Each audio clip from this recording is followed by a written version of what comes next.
Luka Doncic's 73-point explosion against the Atlanta Hawks has been the talk of the town in the NBA community for the past couple of days. However, some media personalities took the bizarre route of critiquing the Hawks' defensive effort and downplaying Luka's brilliance rather than crediting Doncic for his recent incredible performances. While most media analysts compared Doncic's scoring to other historic performances, others rubbed NBA fans the wrong way. Today's video will be about how Luka Doncic is exposing the NBA media. The Dallas Mavericks got decimated at home by the Phoenix Suns in one of their previous games. After an impressive 24-point first-half performance by Luka Doncic, he fell flat on his face in the second half. That led to the Slovenian sensation getting frustrated, and he even got a Suns fan ejected from the arena for bad-mouthing him.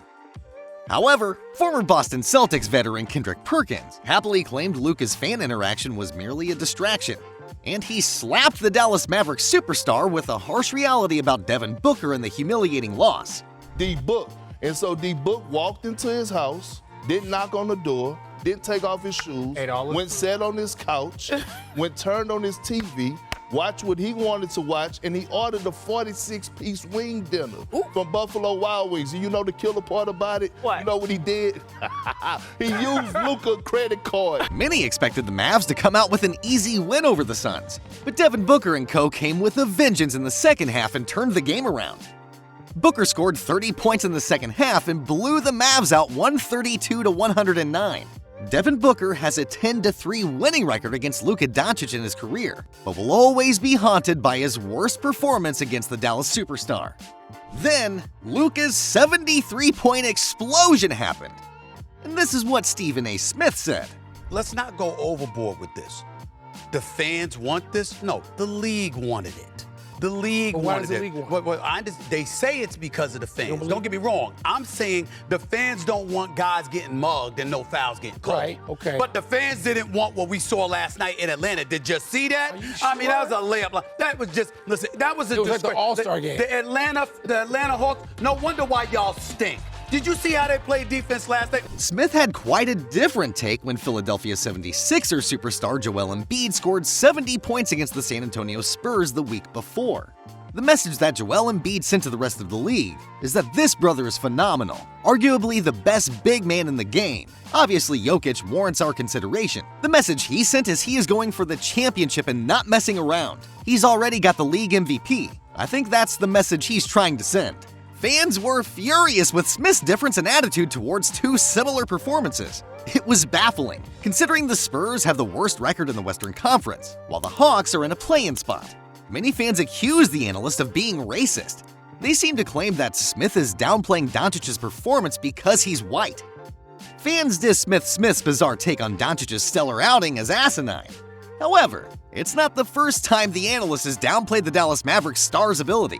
In 2019, a segment on First Take discussed a hypothetical trade that included all active NBA players. The goal was to pick a player to start a franchise. Milwaukee Bucks star Giannis Antetokounmpo was on top, with Doncic in second.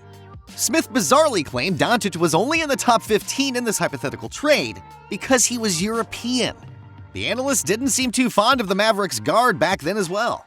Luka Doncic and Joel Embiid's dominant performances were equally jaw-dropping. However, if the two were to be compared, the Mavericks superstar performance was slightly more impressive. The Hawks and the Spurs are in the bottom 5 in the NBA in points allowed per game, so neither player had a significant advantage in that regard. And the Mavericks were playing without Kyrie Irving while the 76ers were at full strength. Considering all parameters, it's clear that Doncic had a slightly more impressive performance than Embiid, rendering Smith's dismissive attitude towards it even more ludicrous. Stephen A. Smith ripped into the Atlanta Hawks for how they played defense that night, but praised Embiid and Towns. I mean, this is not Joel Embiid who played Billy Ball because you know what, you have a thin Victor Wembanyama on you. We understand that. We expect that.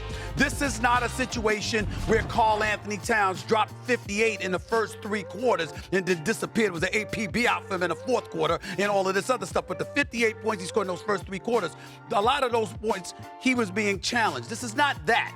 What transpired last night in Atlanta was disgraceful. It made me feel like let's just go out and get somebody that don't want. You don't have to play defense. All you got to do is play offense. You don't have to play defense. That's what the hell took place in Atlanta last night. There's a difference. Don't tell me anybody wants that. No, you don't want to change it and go back to old times. But in the same breath, you don't mean for it to resemble the first 3 quarters at NBA All-Star Weekend, which is what last night looked like in Atlanta, Georgia. Luka deserves all the credit in the world for having the night that he did.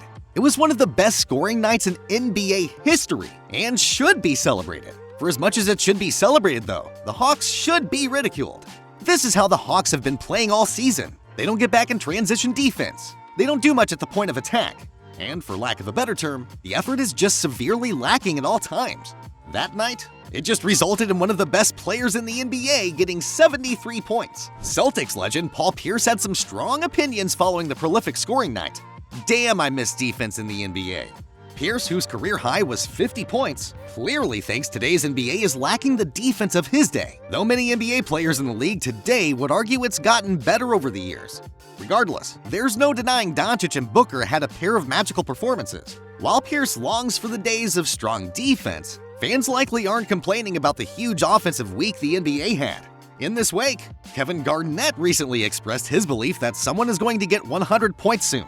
However, his friend and former Boston Celtics teammate Paul Pierce vehemently disagreed with him on the topic. During his Basketball Live series KG Certified, Garnett was wondering which one would happen first, whether a team would get to 200 points or an athlete would score 100 points. In response to the query, Pierce said, "Ain't nobody ever going to get 100. It ain't enough minutes in the game." Garnett pointed out how Embiid got to 70 points in just 37 minutes. And had he played for 48 minutes, he could have had a crack at getting near to 100 points. He argued that if there was an overtime and it was a close game, the Philadelphia 76ers star would have gotten 13 to 15 extra minutes to get to 100. Meanwhile, Pierce replied, "Nobody is getting 30 points in a quarter." Garnett then argued that a couple of people, Will Chamberlain and Klay Thompson to be exact, had already scored 30-plus points in a quarter. Pierce then said that we won't be living when the 100-point mark is attained by an individual. But Garnett was confident in his prediction. He was using both modern and historical examples. He held on to the belief that we are going to see a player score 100 and a team crack the 200-point mark soon. The 2008 NBA champion even joked that the NBA would have to increase the total number of minutes and introduce the 4-pointer for a player to score 100. But KG wasn't having any of it. Whether you love him or you hate him, Luka Doncic is undeniable at this point, and he's on track for a first-ballot Hall of Fame career if he keeps this up. But unless he can deliver when it counts the most, in April, May, and June, then Doncic will never be considered on the level of the true legends like LeBron, Kobe, and others who he's trying to live up to. For Luka, it's been an absolutely ridiculous tear this season, and at 24 years old, this could just be the start of a long and historic basketball career. As for the prognosis of this season, there is no question that the Mavericks are still a piece or two away from title contention, but the pressure has never been higher for them to make a move and maximize what they have with Luka Doncic's dominant play. Hope you enjoyed the video, guys. Make sure to like the video and subscribe to our channel for more amazing NBA content.